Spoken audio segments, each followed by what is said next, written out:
ओम नमः शिवाय। हर हर महादेव। जय शिव शंकर। मित्रों, आज सोमवार है और सोमवार का दिन भगवान शिव शंकर को समर्पित होता है। इस दिन भगवान शिव की पूजा करने से घर में सुख शांति बनी रहती है और जीवन के हर दुखों का नाश हो जाता है। भगवान शिव इतने भोले हैं कि कोई भी भक्त उनको सच्चे मन से यदि भक्ति करता है तो वो प्रसन्न हो जाते हैं। सोमवार के दिन कोई व्यक्ति भगवान शिव और उनके परिवार की पूजा करता है, उससे भगवान शिव बेहद ही प्रसन्न हो जाते हैं। उसकी सभी मनोकामनाएं पूरी हो जाती हैं। इसके अलावा सोमवार का व्रत और पूजा करने वाले व्यक्तियों के जीवन से दुख, रोग, कलह, कलेश और आर्थिक तंगी आदि भी दूर हो जाते हैं। भगवान शिव का व्रत कुंवारी कन्याओं के लिए बेहद ही फलदायी माना जाता है। नारद पुराण के अनुसार सोमवार के व्रत में व्यक्ति को प्रातः स्नान करके शिव जी को जल और बेलपत्र चढ़ाना चाहिए तथा शिव गौरी की पूजा करनी चाहिए।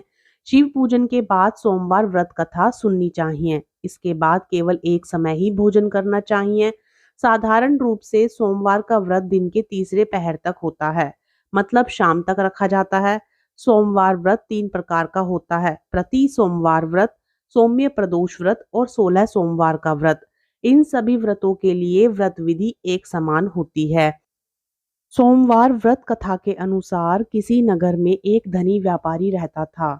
दूर दूर तक उसका व्यापार फैला हुआ था। नगर के सभी लोग उस व्यापारी का सम्मान करते थे। इतना सब कुछ संपन्न होने के बाद भी वह व्यापारी बहुत दुखी था, क्योंकि उसका कोई पुत्र नहीं था, जिस कारण अपनी मृत्यु के पश्चात व्यापार के उत्तराधिकारी की चिंता उसे हमेशा सताती रहती थी।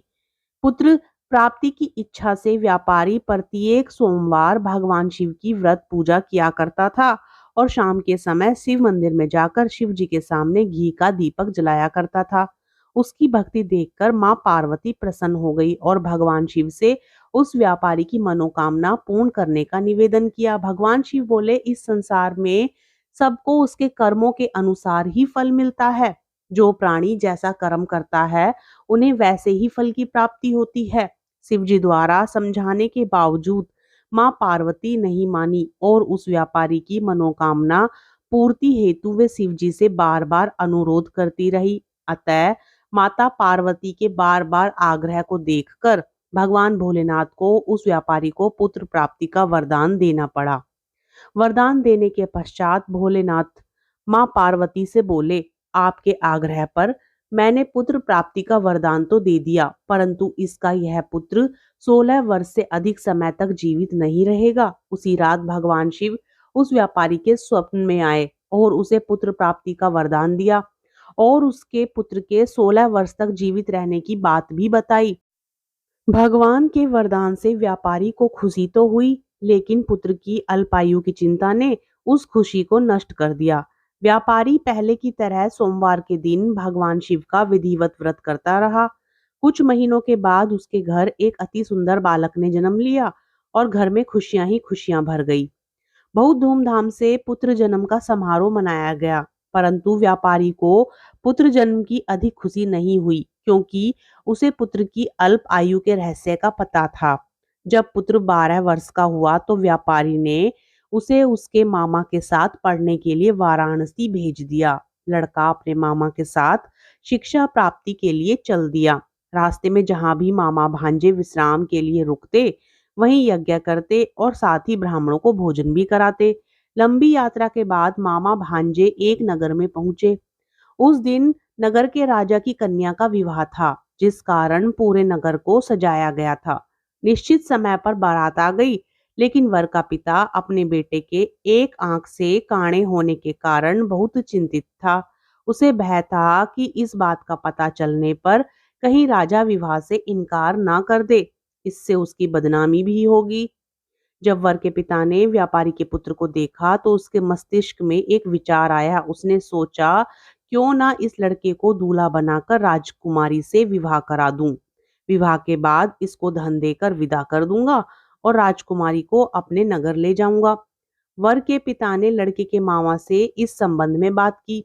मामा ने धन मिलने के लालच में वर के पिता की बात स्वीकार कर ली। लड़के को दूल्हे का वस्त्र पहनाकर राजकुमारी से विवाह कर दिया गया। राजा ने बहुत सारा धन देकर राजकुमारी को विदा किया। शादी के बाद लड़का जब राजकुमारी के साथ लौट रहा था तो वह सच नहीं छिपा सका और उसने राजकुमारी की ओढ़नी पर लिख दिया, राजकुमारी तुम्हारा विवाह मेरे साथ हुआ था। मैं तो वाराणसी पढ़ने के लिए जा रहा हूँ और अब तुम्हें जिस नवयुवक की पत्नी बनना पड़ेगा वह काना है। जब राजकुमारी ने अपनी ओढ़नी पर लिखा हुआ पढ़ा तो उसके काने लड़के के साथ जाने से इनकार कर दिया। राजा को जब ये सब बातें पता लगी तो उसने राजकुमारी को महल में ही रख लिया। उधर लड़का अपने मामा के साथ वाराणसी पहुंच गया और गुरुकुल में पढ़ना शुरू कर दिया। जब उसकी आयु 16 वर्ष की हुई तो उसने यज्ञ किया। यज्ञ की समाप्ति पर ब्राह्मणों को भोजन कराया और खूब अन्न वस्त्र दान किए। रात को वह अपने शयन कक्ष में सो गया। शिव के वरदान के अनुसार शयन अवस्था में ही उसके प्राण पखेरु उड़ गए।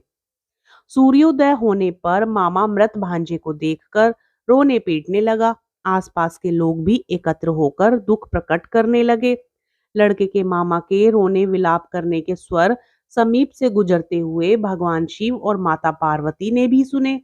माता पार्वती ने भगवान से कहा, प्राणनाथ, मुझे इसके रोने के स्वर सहन नहीं हो रहे। आप इस व्यक्ति के कष्ट को अवश्य दूर करें। भगवान शिव ने माता पार्वती के साथ अदृश्य रूप में समीप जाकर देखा तो भोलेनाथ माता पार्वती से बोले, यह तो उसी व्यापारी का पुत्र है जिसे मैंने 16 वर्ष की आयु का वरदान दिया था। इसकी आयु पूरी हो चुकी है।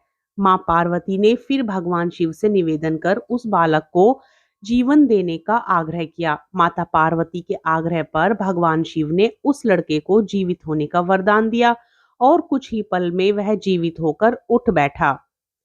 शिक्षा समाप्त करके लड़का मामा के साथ अपने नगर की ओर चल दिया। दोनों चलते हुए उसी नगर में पहुंचे जहां उसका विवाह हुआ था। उस नगर में भी यज्ञ का आयोजन किया गया। समीप से गुजरते हुए नगर के राजा ने यज्ञ का आयोजन देखा और उसने तुरंत ही लड़के और उसके मामा को पहचान लिया। यज्ञ समाप्त होने पर राजा मामा और लड़के को महल में ले गया और कुछ दिन उन्हें महल में रखकर बहुत सारा धन वस्त्र आदि देकर राजकुमारी के साथ विदा कर दिया। इधर भूखे प्यासे रहकर व्यापारी और उसकी पत्नी बेटे की प्रतीक्षा कर रहे थे।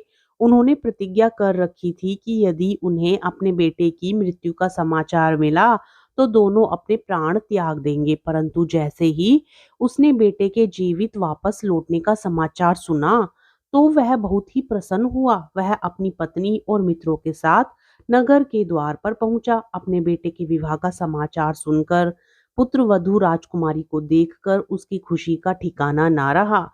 उसी रात भगवान शिव ने व्यापारी के स्वप्न में आकर कहा, हे श्रेष्ठी, मैंने तेरे सोमवार के व्रत करने और व्रत कथा सुनने से प्रसन्न होकर तेरे पुत्र को लंबी आयु प्रदान की है। पुत्र की लंबी आयु जानकर व्यापारी बहुत प्रसन्न हुआ। शिव भक्त होने तथा सोमवार का व्रत करने से व्यापारी की सभी मनोकामनाएं पूर्ण हुई। इसी प्रकार जो भक्त सोमवार का विधिवत व्रत करते हैं और व्रत कथा श्रवण करते हैं उनकी सभी इच्छाएं पूरी होती हैं। हर हर महादेव, जय शिव शंकर। ओम नमः शिवाय। ओम नमः शिवाय। ओम नमः शिवाय। ओम नमः शिवाय। ओम नमः शिवाय। तो प्रिय श्रोताओं, ये थी सोमवार व्रत की कथा। आपको यह कथा कैसी लगी? हमें कमेंट बॉक्स में ओम नमः शिवाय लिखकर जरूर बताएं और साथ ही वीडियो को लाइक करें, चैनल को सब्सक्राइब करें और अपने रिश्तेदारों मित्रगणों में ज्यादा से ज्यादा शेयर करके पुण्य फल प्राप्त करें। हर हर महादेव, जय शिव शंकर।